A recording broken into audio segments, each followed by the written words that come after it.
Hi, my name is Jamie Fettrow-Alderfer. I'm the instructor for Communications 160.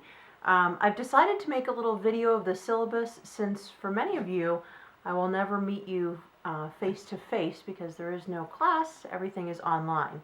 So if you'd like, it would be easy enough for you to pull up the syllabus that is included on Angel, and I'll kind of go through some of the highlights of the course. So I'm just reading straight from what you can read online. Comm 160 is a class we're going to study a lot of grammar. We're going to study a lot of sentence structure, and towards the end of the semester, you'll be writing leads as if you are a journalist. There is no textbook for this class. You're in luck. But there is a lot of online reading articles and lessons, so you don't have to buy a book, but you need access to the internet. I also have included on here a newspaper subscription. Many of the Penn State campuses have the New York Times, the USA Today, maybe a local newspaper that's available. I would suggest picking it up here and there and reading it. Be familiar with how a news article is written.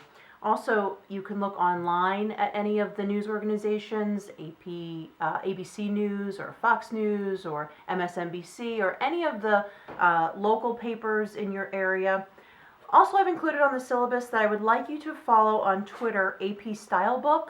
Some of your quiz questions come directly from their Twitter feed, so you need to start following them. If you don't have a Twitter account, now is the time to join. Other supplies necessary for this class: access to the web, a computer. This is not a class that can be done with your smartphone. You need a bigger screen to read some of the lessons. It's also helpful that when you do any kind of writing in this class, that you're able to save it somewhere just in case cyberspace loses it. It would be much easier for you to just then email me the assignment. On the second page of the syllabus is grading. Each week you're assigned a certain amount of points, varying from 20 to 50. There is a final exam, it's worth 50 points, but you'll have it well in advance of the last week of the exams. So you can see here the total points in the class are 600, and the points are below the grading scale. I follow the grading scale of Penn State. So for example, 93 to 100, you'd be assigned an A. I do have to include in the syllabus academic integrity. Just don't cheat. A lot of paperwork, and it's not good for you, and it's a long process for me. You can use the internet to check quiz questions. In fact, I promote that. You need to be little investigators, little journalists yourself, and seek out the information. I only ask that you don't use your partner in crime, aka another classmate, for the answers. When you do submit answers or quizzes or writing assignments, I'm given a very detailed response as to the information. For example, how much time you spent on the assignment, the IP address of the computer. So cheating sometimes is not that hard to detect. I do have in the syllabus some resources to go or that are available to you depending on your campus. Now, there are students from other Penn State campuses that are taking this class. This syllabus has information for Penn State Brandywine, but every campus has a writing studio of some sort or tutors and additional help for all students. Use those. They are available and they're free. Also, note to students with disabilities, please let me know what kind of accommodations I need to provide for you, and don't tell me that the last week of classes. I consider myself very flexible. Let's work on a game plan that will work for you, but you just have to let me know ahead of time. Everything is submitted in this class via Angel, so if you have any questions about Angel, please ask. You're only submitting the current week's assignments, for example, and the assignments are due on Monday at 11:59 p.m. unless otherwise noted. There are 2 weeks where assignments are due on Friday nights, but again, everything is listed in the syllabus. You can bank on it that most often assignment is due at 11:59 every Monday night. So if you're going to be out of town the weekend before, why not do the work on a Wednesday? No one's stopping you. So you can submit early, you can work ahead. Deadlines are essential. So if I have a couple pet peeves, but one of which is late work, and then you giving me a lame excuse that, oh, the internet was out. Well, a way to avoid that is just do your work with ample time in case the internet does go out. There are drop boxes set up in Angel for your writing assignments. Attendance. Well, there is no attendance in this class because it's online. I've included some important dates as far as drop dates, spring break, and again, there is a final exam. You'll be given it far in advance. It is due the first day of final exams, but again, you'll have it to take way ahead of time. I have included on the syllabus to sign up for PSU alerts. Each campus is slightly different. Snow days really don't apply to us because it is online, so you don't actually have to go to a physical class. So assignments, just know in your head that assignments are due every Monday night at 11:59. Just to take you through, for example, like the first week, I want you to familiarize yourself with the syllabus and get to know your classmates. There will be an angel discussion set up. I've started with my introduction about myself, and I expect you to do the same. Tell me a little bit about yourself. In addition, responding is mandatory. There are points given for responding. What do I mean by a response? I don't mean, yo dude, that's cool. I'd like you to put a little thought in your response back to a classmate. Let's start a conversation because we don't actually have a class to go to. This is kind of our class setting, is when we have discussions. Week 2, for example, you're going to be taking a quiz. I will tell you right now, it's probably the hardest quiz you will take all semester long. But I want you to read the web content first. You have to in order to do well in the quizzes. So, for example, one lesson you're going to be reading about avoiding sentence fragments and avoiding run-on sentences. You may think you know all the answers, but honestly, just read through the content and you'll do fine on the quiz. Speaking of the quizzes, there's nothing stopping you from printing out the quiz and working on it, on your own time.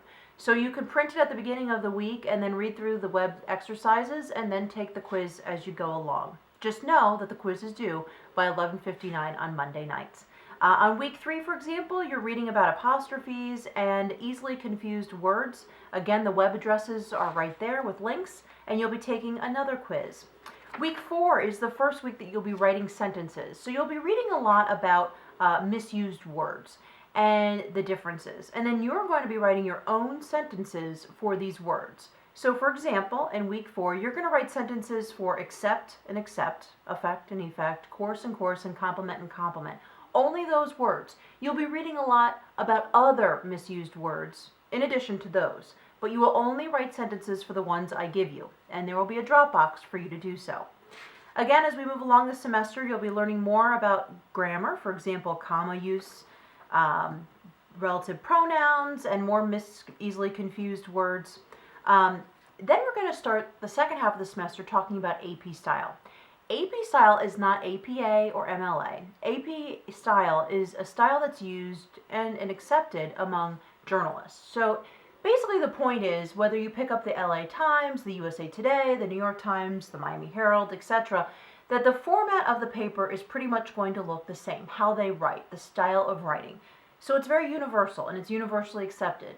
Please do not tell me towards the end of the class that you've enjoyed learning about APA style. It is not the same. And chances are learning about AP style may or may not help you with your English 15 class, for example. It's a totally different format, but it has a lot to do with abbreviation and capitalizations, etc. It's pretty rigid, and you'll be quizzed on that. But don't worry, you'll be given lots of web links for different lessons on learning about AP style. It's a basic.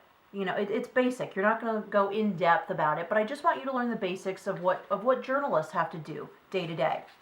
At some point in the semester, later on, you'll learn what it takes to be a journalist, and there's plenty of web articles on that. Interviewing questions, what kinds of questions you ask as a journalist, and then you'll have assignments where you pretend that you are a journalist and tell me who you'd like to interview. Again, I'm asking you to put some thought in your answers. I can tell sometimes when students just kind of slap something together at 11:58 and turn it in. I just want you to try hard, and you'll do well in this class. Again, after the week that you tell me who you'd like to interview, you're going to find an event online. You're not going to have to go to the event, but I want you to take me through your steps if you were a journalist for a day and you were assigned to cover that event. And finally, let's see, you have another week where you learn about press releases, and again, you're playing the role of a reporter in what you do. And the last 2 weeks of the class, you're going to learn about writing leads. And a lead sentence is the very first sentence in a web article, whether it is on the web, whether it's in a tangible newspaper, or in a news broadcast, such as television. It draws the reader or the viewer in. It's a very important sentence. In fact, we spend 2 weeks literally writing one sentence for a set of circumstances. Lead sentences are very important, and you'll have to follow the readings online based on the syllabus on how to write lead sentences. So that's how we conclude the semester. I'm hoping it's a great semester. I'm hoping it gives you just a sort of the inside track to what it would be like if you are wishing to pursue journalism, or maybe not. And if nothing else, it should hone your writing skills because we talk a lot about grammar. Furthermore, if you have any questions throughout the semester, please send me an email. Now, I know some of you are not on Penn State Brandywine's campus, and that's totally fine. We can find a time to Skype, we can find a time to FaceTime, we can simply pick up our cell phones and talk, or talk via email. But if you have any questions, there is not a dumb question out there. Please feel free to email me, because we don't meet in person, you can't ask me in person, but I will do my best to help you. And good luck!